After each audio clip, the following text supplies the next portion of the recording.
Hello दोस्तों, welcome है आपका हमारे इसके यूट्यूब क्लास में। आज हम लोग पढ़ने वाले हैं वॉइस। इससे पहले मैंने आपको पार्ट ऑफ स्पीच कंप्लीट करवाया है, उससे पहले आपको टेंस भी कंप्लीट करवाया है ना। तो आज हम लोग पढ़ने वाले हैं वॉइस।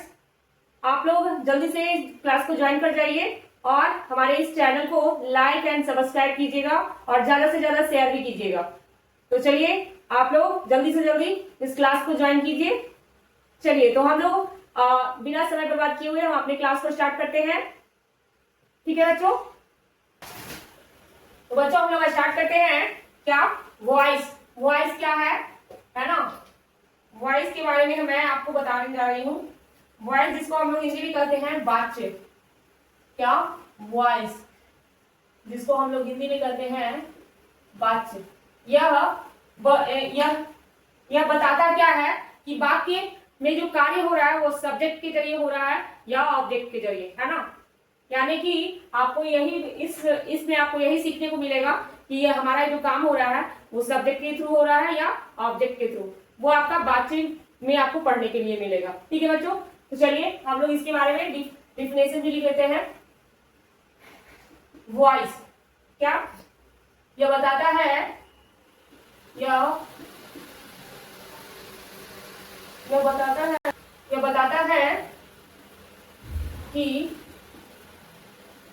बताता है कि वाक्य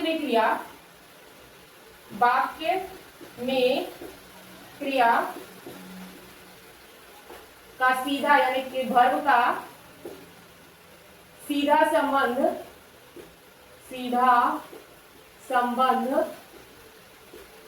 सब्जेक्ट यानी कि काम करने वाला क्या होगा? सब्जेक्ट से है या ऑब्जेक्ट से, है ना, या ऑब्जेक्ट से। ऑब्जेक्ट का मतलब होता है जिस पर काम हो रहा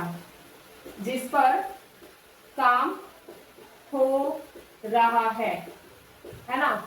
तो वॉइस ये बताता है कि वाक्य में वर्ब का सीधा संबंध सब्जेक्ट से है या ऑब्जेक्ट से, है ना।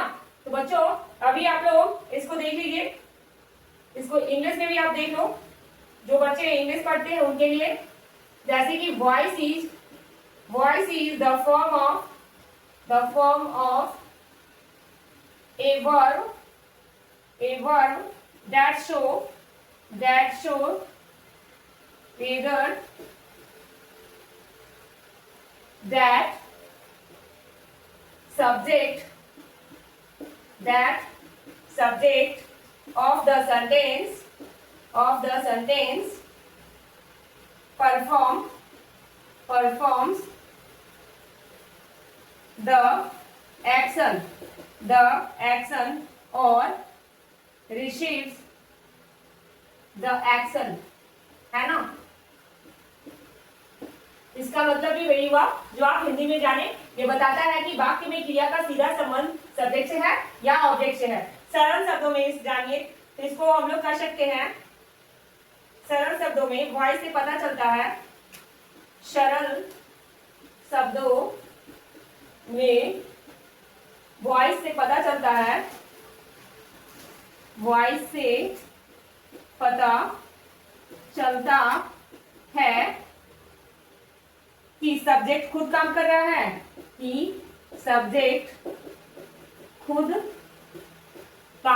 है, काम कर रहा है या सब्जेक्ट पर कोई काम किया जा रहा है, सब्जेक्ट पर कोई काम किया जा रहा है ना। तो ये जो है आपका वॉइस है। क्या? इससे पता चलता है कि क्रिया का सीधा संबंध सब्जेक्ट से है या ऑब्जेक्ट से। और इसमें आपको सरल शब्दों में कहा जाए तो वॉइस से पता चलता है कि काम हमारा सब्जेक्ट पर किया जा रहा है या सब्जेक्ट खुद कर रहा है। यहाँ तक आप लोगों को क्लियर है? तो चलिए आगे बढ़ते हैं, इसके बारे में जानेंगे टाइप्स। तो बच्चों अब है आपका टाइप ऑफ वॉइस। क्या? Type of voice. यानी कि वाच्य के प्रकार, वाच्य के प्रकार ये कितने प्रकार के हैं? तो ये 2 प्रकार के हैं, एक एक्टिव है, एक एक्टिव है, क्या है? एक्टिव वॉइस, और दूसरा पैसिव वॉइस, दूसरा पैसिव वॉइस। इसको हम लोग कर्तरीवाच्य कहते हैं, कर्तरीवाच्य, और इसको कर्मवाच्य कहते हैं। क्या कहते हैं? एक्टिव वॉइस आपका कर्तरीवाच्य होता है और ये कर्मवाच्य होता है। ठीक है, तो इसमें आपको अब हम स्टार्टिंग करने वाले हैं एक्टिव वॉइस के बारे में, है ना? क्या? एक्टिव वॉइस के बारे में। एक्टिव वॉइस क्या है और हम लोग इसका कैसे यूज करते हैं। ठीक है, तो चलिए इसको देखते हैं। इट इज ए ग्रामेटिकल, क्या? Grammatical voice where the subject of the sentence perform the action expressed by the verb। हम लोग इसमें क्या करते हैं कि ये जब किसी वाक्य में काम करने वाला, क्या? जब किसी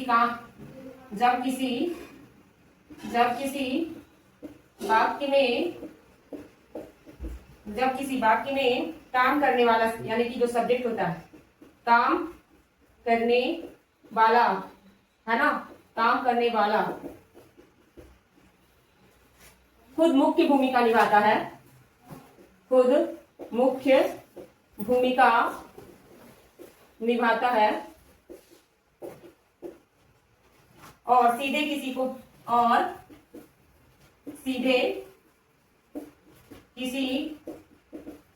काम को करता है तो उसे एक्टिव वॉइस कहते हैं, एक्टिव वॉइस कहते हैं। समझ में आ रही है बच्चों?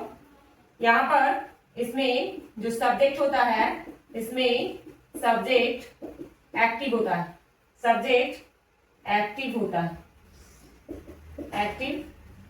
है, इसीलिए ये एक्टिव वॉइस कहलाता है। जब किसी वाक्य में काम करने वाला सब्जेक्ट जो होता है उसकी मुख्य भूमिका निभाता है और सीधे किसी काम को करता है तो वो हमारा क्या कहलाता है? एक्टिव वॉइस कहलाता है। इससे पहले हम अगर आगे चले, उससे पहले मैं आप लोगों को बता दूं कि जैसे कि आप लोगों ने टेंस पढ़ा है, क्या? टेंस पढ़ा है, उस टेंस में हम इसका यूज करते हैं और उसके लिए आपको खुद से प्रैक्टिस करना पड़ेगा। मैं सिर्फ नियम बताऊंगी क्योंकि मैंने जो भी नियम बताया टेंस में वो नियम इस पे भी लागू होगा और इसमें हर वाक्य को, हर लाइंस को, आपको सेंटेंस को पकड़ना पड़ेगा और उसके साथ में आपका इसमें एक्टिव से पैसिव बढ़ेगा। समझ में आ रही है बात? तो बच्चों चलिए, मैं आपको जो बताई एक्टिव वॉइस के बारे में, अब हम उसका स्ट्रक्चर चलते हैं। आपको मैं स्ट्रक्चर बताने जा रही हूँ, वाक्य की बनावट, है ना? स्ट्रक्चर, वाक्य की बनावट।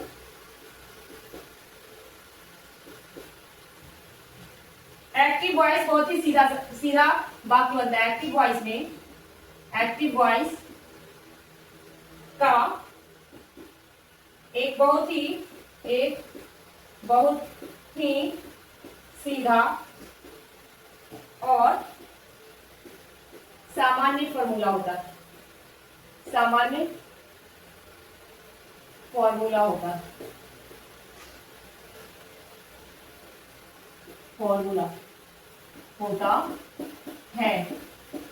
ओके, यहां पर आप सबसे पहले क्या डालोगे? सब्जेक्ट, है ना? उसके बाद वर्ब, उसके बाद ऑब्जेक्ट। ये जेन्युइन सी बात है, इसका सामान्य फॉर्मूला यही होगा। और जैसे कि present indefinite, present continuous, present perfect, present perfect continuous का जो स्ट्रक्चर है आप उसी स्ट्रक्चर पर एक्टिव वॉइस बना सकते हो। बट जब पैसिव की बारी आएगी तो वहां पर उसका चेंज अप हो जाता है। समझ आ रही है बात? तो बच्चों यहाँ पर जो सब्जेक्ट है वो क्या है? काम कर रहा है। क्या? जो काम कर रहा है, काम कर रहा है ना। और यहाँ वर्ब यानी कि जो काम हो रहा है, जो काम हो रहा है ना।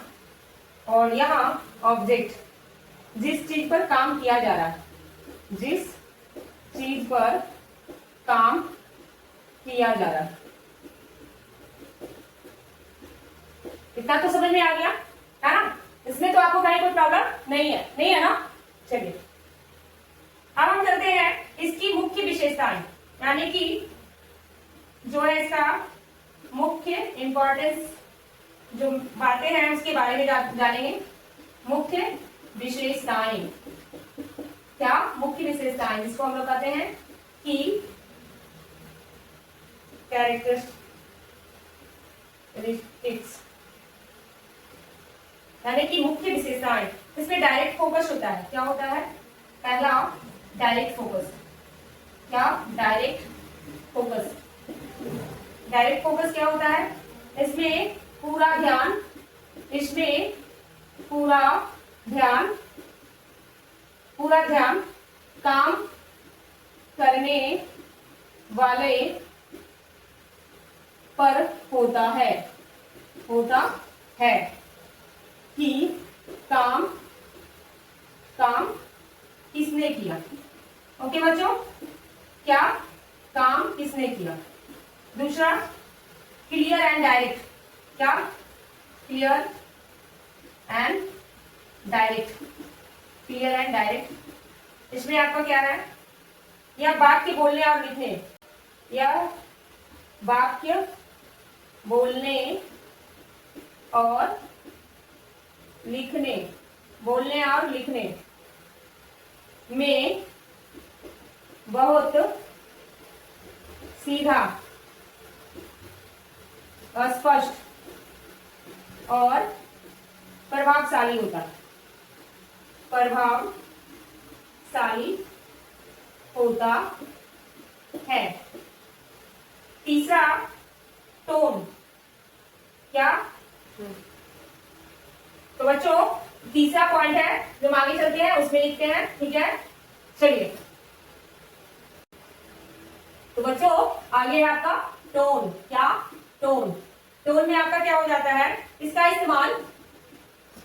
इस्तेमाल आम बातचीत के लिए, इसका यूज आम बातचीत के लिए, आम बातचीत, कहानियां और प्रोफेशनल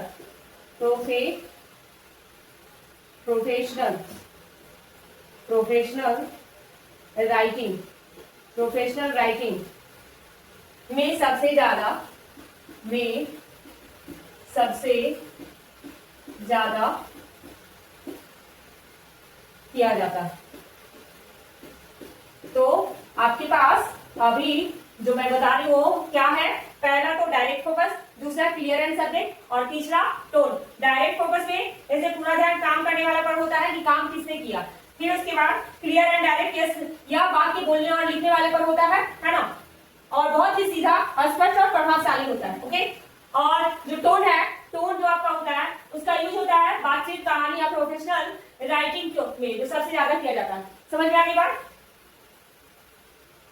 अब एग्जाम्पल विद डिटेल्स एक्सप्लेनेशन। सबसे पहला एग्जाम्पल देख लीजिएगा। एग्जाम्पल पहला,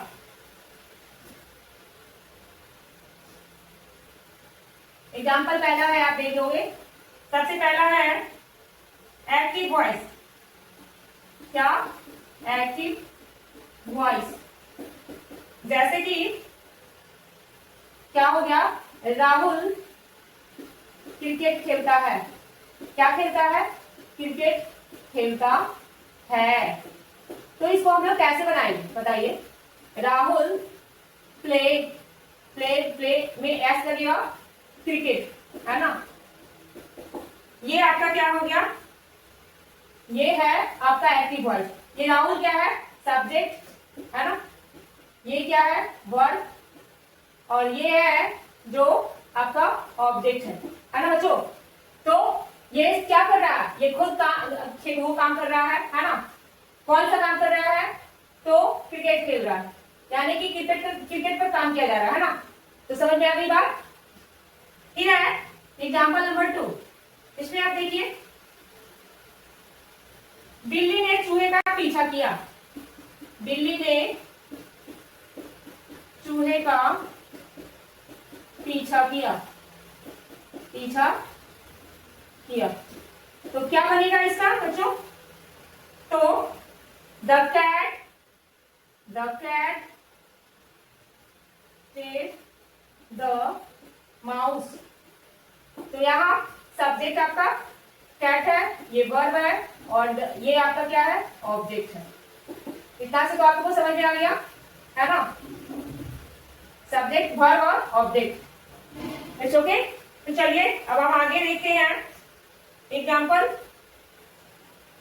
ओके, तो बच्चों एग्जाम्पल आगे देखते हैं। तीसरा नंबर, वह खाना बना रही है। क्या, वह खाना बना रही है।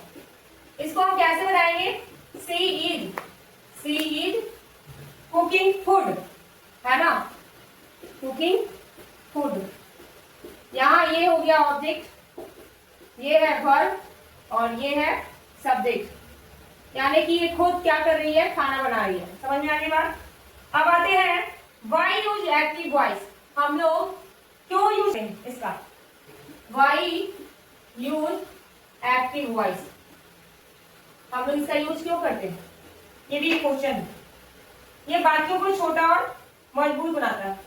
क्या बनाता है, यह वाक्यों को छोटा और मजबूत बनाता है, मजबूत बनाता है। ठीक है। दूसरा पॉइंट, यह पढ़ने वाले को भ्रमित नहीं करता। यह पढ़ने वालों को भ्रमित नहीं करता, भ्रमित नहीं करता। ठीक है। तीसरा पॉइंट, इससे बात को घुमा फिरा कर नहीं बल्कि सीधे शब्दों में कहा जाता है। इसमें बात को घुमा फिराकर नहीं बल्कि सीधे शब्दों में कहा जाता है, सीधे शब्दों में कहा जाता है, कहा जाता है। ठीक है बच्चों, तो एक्टिव वॉइस आपका यही है। तो देखिए क्या बता दिए, इसमें कुछ भी हो आपका सब्जेक्ट लगेगा, सब्जेक्ट के साथ वर्ब लगेगा, वर्ब के साथ आपका ऑब्जेक्ट होगा। ये बिल्कुल सीधा वाक्य होता है। हम जब भी कोई बात करते हैं तो कभी कभी ऐसा होता है कि कोई घुमा फिरा के बात करता है, तो वो एक्टिव वॉइस नहीं होता है। एक्टिव वॉइस वैसा होता है कि उसमें कोई घुमा फिरा के नहीं, सीधा बात किया जाता है। समझ में आ रही है बात। तो आपका एक्टिव वॉइस यही है। समझ में आ गई बात। अब हम चलते हैं पैसिव वॉइस में। तो बच्चों अब आपका दूसरा है क्या, पैसिव वॉइस। क्या, पैसिव वॉइस, जिसको हम लोग क्या करते हैं, कर्मवाच्य, है ना, कर्मवाच्य। तो इसके बारे में अब हम जानेंगे। ठीक है। पैसिव वॉइस वैसा वॉइस होता है, पहले हम इंग्लिश में देख लेते हैं। It is a grammatical voice where the subject receive the action of verb, okay बच्चों। यहां पर आपको क्या कहता है कि जब वाक्य में क्या, जब वाक्य में काम करने वाले क्या, सब्जेक्ट से ज्यादा उस काम यानी कि एक्शन, उस काम या उस चीज जो कि आपका ऑब्जेक्ट है, ऑब्जेक्ट को महत्व दिया जाता है, को महत्व दिया जाता है, तो वह पैसिव वॉइस होता है। क्या होता है? पैसिव वॉइस होता है। समझे? यहाँ पर काम करने वाला से ज्यादा किस पर ध्यान दिया जाता है? काम पर। किस चीज पर? काम पर। तो वो आपका पैसिव होता है ना?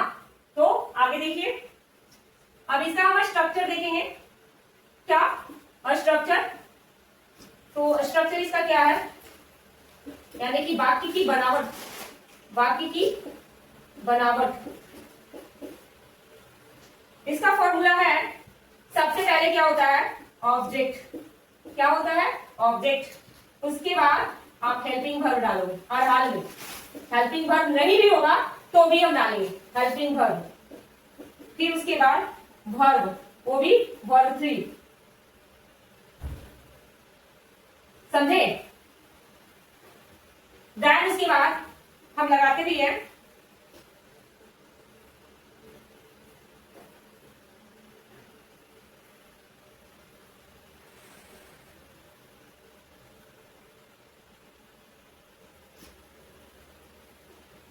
सही है। देन इसके बाद हम क्या लगाते हैं? वाई। और उसके बाद हम लगाते हैं, जो लगाना होता है, जो पहले सब्जेक्ट होता है वो बाद में यहाँ पर ऑब्जेक्ट लगेगा। ठीक है? क्या लगेगा? ऑब्जेक्ट लगेगा। बट जो पहले सब्जेक्ट होता है वह ऑब्जेक्ट बन जाता है। ऑब्जेक्ट बन जाता है। समझे? तो इस तरह से ये चेंज हो जाता है। अब देखिए, यहां पर हम तुलना करते हैं। जैसे कि आपको यहां पर क्या बताया जाएगा? ये स्ट्रक्चर है, स्ट्रक्चर को ध्यान से देखिएगा। मैं आपको बता रही हूं, यहां पर जो ऑब्जेक्ट है ना, इसे वाक्य की शुरुआत में लाकर नया सब्जेक्ट बनाया जाता है। ये जो ऑब्जेक्ट है, यह वाक्य की शुरुआत में आकर क्या बन जाता है? सब्जेक्ट बन जाता है। क्या बन जाता है? सब्जेक्ट। हेल्पिंग वर्ब तो आपका वही है, हेल्पिंग वर्ब। यह वाक्य के टेंस के अनुसार बदलती है। अगर हेल्पिंग वर्ब आपका प्रेजेंट में होगा तो प्रेजेंट के हिसाब से बदलेगा, अगर पास्ट में होगा तो पास्ट के हिसाब से बदलेगा, अगर फ्यूचर में होगा तो फ्यूचर के हिसाब से बदलेगा। ठीक है बच्चों? तो फिर आप जब यहाँ पर जो वर्ब यूज कर रहे होंगे, जैसे कि प्ले, तो प्लेट हो जाएगा प्लेट प्लेट प्लेट, यानी V3 यहाँ पर लगेगा। उसके बाद बाई लगाएंगे, और जो हमारा इधर ऑब्जेक्ट होता है वो यहाँ अगर सब्जेक्ट होता है, जो यहाँ सब्जेक्ट होता है वो इधर आकर क्या हो जाता है? ऑब्जेक्ट बन जाता है, यानी कि उल्टा हो जाता है। अब आपको इसको समझाने के लिए मैं आपको एग्जाम्पल बताऊंगी, उससे पहले हम आगे बढ़ते हैं। ठीक है बच्चों? आपको जो स्ट्रक्चर बताया वो तो आपको एक्टिव वॉइस में समझ में आ गया होगा, लेकिन अब मैंने आपको स्टार्टिंग में ही कहा था, जितना भी आपका टेंस है, टेंस पर ही अप्लाई होगा आपका एक्टिव से पैसिव बनाने का। वो आप उसके स्ट्रक्चर को समझोगे और उसके बाद आप उसका यूज करोगे, तो आप कहीं भी रहेगा वैसा क्वेश्चन तो आप आराम से सॉल्व कर दोगे। तो चलिए हम एक एक उदाहरण से हम समझेंगे कि एक्टिव से पैसिव कैसे बनाते हैं। पहला आपका कौन सा टेंस? तो हम सारे टेंस को एक एक बार देख लेंगे। ठीक है? तो पहला आपका है सिंपल प्रेजेंट टेंस, है ना? Simple present tense. तो इसमें जो आपका इसका स्ट्रक्चर जो फॉलो होगा पैसिव वॉइस के लिए, तो हम लोग कैसे यूज करेंगे वो देख लीजिएगा। तो बच्चों यहां पर एम, इज या आर लगेगा, प्लस में V3 लगेगा। समझ में आ रही है? जो हम यूज करते थे प्रेजेंट इंडिफिनिट में, एक्टिव वॉइस जो रहेगा उसको जब हम पैसिव वॉइस बनाएंगे तो यहाँ हेल्पिंग वर्ब का यूज होगा। क्या चीज का? एम, इज, आर का, और वर्ब 3। समझ में आ गई बात? चलिए तो हम इसका एग्जांपल देख लेते हैं एक दो। देखिए, जैसे कि आपका लिखा हुआ है राम हेल्प मी, है ना? जिससे कि आपको आसानी होगा। ये जो मी है ये क्या है आपका ऑब्जेक्ट है, ये क्या है वर्ब है, और ये क्या है सब्जेक्ट है ना बच्चों। तो देखिए जब हम पैसिव में चेंज कर रहे हैं तो मी है जो क्या आ जाएगा आई, मी का आई हो जाएगा। आई के साथ हम क्या लगाएंगे एम लगाएंगे, क्या लगाएंगे एम लगाएंगे, और ये हेल्प V3 लगेगा, और बाई क्या बाई राम का क्या हो जाएगा राम ही रहेगा। अगर राम की जगह ही रहता तो क्या हो जाता हिम हो जाता। आप लोगों को समझ में आ रही है मेरी बात। तो चलिए दूसरा एग्जांपल ही देखिए। जैसे लिखा हुआ रहे people people speak Hindi, people speak Hindi in Bihar. अब जब हम इसको पैसिव वॉइस बना रहे हैं तो हम कैसे बनाएंगे, अब हमको बताइए कि इसमें आपका ऑब्जेक्टिव कौन सा है। तो ऑब्जेक्टिव ये है ना क्या है हिंदी, तो हम यहाँ क्या लिख देंगे हिंदी, क्या लिखेंगे हिंदी।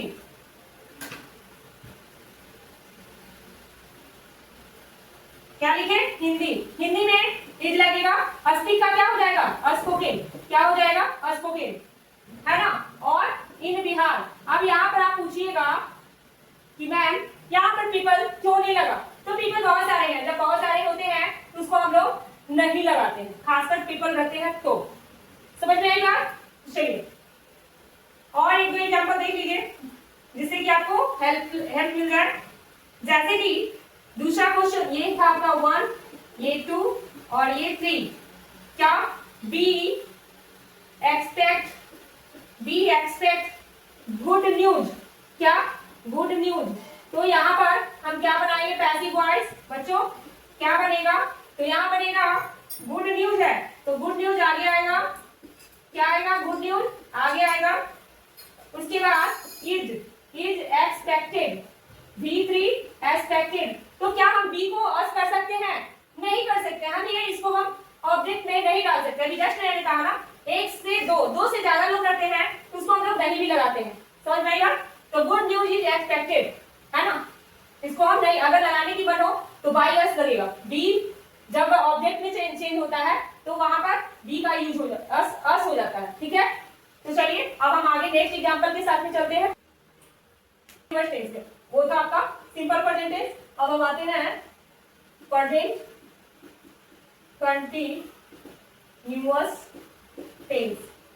इसमें हम क्या यूज करेंगे पैसिव वॉइस बनाने के लिए, तो देख लीजिए उसमें हमें बताई थी पैसिव वॉइस के लिए इसमें यूज होगा एम इज आर, ये तो होगा ही जब पैसिव में चेंज कर रहे होंगे। एम इज आर प्लस में बीइंग हो जाएगा, क्या हो जाएगा बीइंग हो जाएगा, और प्लस में V3 हो जाएगा। समझ में आ रही है क्या हो जाएगा। आप लोगों को पता है कि कंटिन्यूअस में क्या होता है आईएनजी लगता है, लेकिन उस आईएनजी के साथ में जब पैसिव में बनाएंगे तो बीइंग लग जाएगा और सीधे वर्ब 3 चला जाएगा। तो हम देखते हैं एग्जांपल को। एग्जांपल देखिए क्या हो एक्टिव बना हुआ हो I am eating a mango, क्या I am eating a mango. इसका पैसिव कैसे बनाओगे, इसका पैसिव कैसे बनेगा ए मैंगो इज क्या being eaten by me. I change हो गया, क्या हो गया मी में, है ना। आम खाया जा रहा है किसके द्वारा मेरे द्वारा, यहां पर मैं आम खा रहा हूं, और यहां जब चेंज हो गया तो एक आम खाया जा रहा है किसके द्वारा तो मेरे द्वारा, यानी कि आम मेरे द्वारा खाया जा रहा है या मेरे द्वारा आम खाया जा रहा है। समझ में आ रही बात। तो पैसिव ऐसे बनता है एक्टिव से पैसिव। अब उसी तरह से आपका प्रेजेंट परफेक्ट टेंस है, ये तो आप एक एग्जांपल से भी समझ गए कि ये फॉर्म का हम यूज करेंगे तो पैसिव हम बना लेंगे। तो अब हम चलते हैं परफेक्ट टेंस में, क्या प्रेजेंट परफेक्ट टेंस में, प्रेजेंट परफेक्ट टेंस। तो ये तीसरा था, ये दूसरा है, और इसका आप पैसिव कैसे बनाओगे, तो पैसिव वॉइस में इसका देख लीजिए क्या होगा। हैव और हैड का तो यूज होता है ना, हैव और हैज का यहाँ तो यूज होगा ही, लेकिन इसके साथ में हम क्या लगाएंगे बीन लगाएंगे, क्या लगाएंगे बीन लगाएंगे। समझ में आई बात। ये फॉर्म चेंज हो जाएगा। जो फॉर्म हम लोग ये बीन का यूज कहाँ करते थे चौथा टेंस में, यानी कि प्रेजेंट परफेक्ट कंटीन्यूअस टेंस में यूज होता था, वो हम यहां यूज करेंगे। देखिए अब एग्जांपल से समझेंगे। जैसे कि एक्टिव में रहे, एक्टिव वॉइस आपका रहे I have finished the work, मैंने अपना काम समाप्त किया। तो पैसिव वॉइस हम आप कैसे बनाओगे? पैसिव वॉइस द वर्क हो जाएगा, द वर्क हैज बीन, है ना। उसके बाद फिनिश्ड बाय मी। समझ में आ गई बात? इजी है। यहाँ पर जब हम बता रहे हैं तो आपको बिल्कुल इजी लग रहा होगा, लेकिन जब तक आप खुद से प्रैक्टिस नहीं कीजिएगा तो आपको समझ में नहीं आएगा। ठीक है, तो बच्चों प्रेजेंट परफेक्ट कंटिन्यूअस टेंस, है ना, ये है। इसका आप पैसिव वॉइस कैसे बनाओगे? तो पैसिव वॉइस में आपका क्या होगा? पैसिव वॉइस में इसमें हम लोग हैव और हैज का तो यूज करते ही हैं, साथ साथ में आप बीन का भी यूज करते हैं, बट यहाँ पर बीन भी लगेगा और उसके बाद V3 लगेगा। समझ में आई बात? तो इस तरह से आपका ये यूज होगा। तो जैसे कि यहाँ पर है एक्टिव वॉइस, क्या एक्टिव वॉइस they have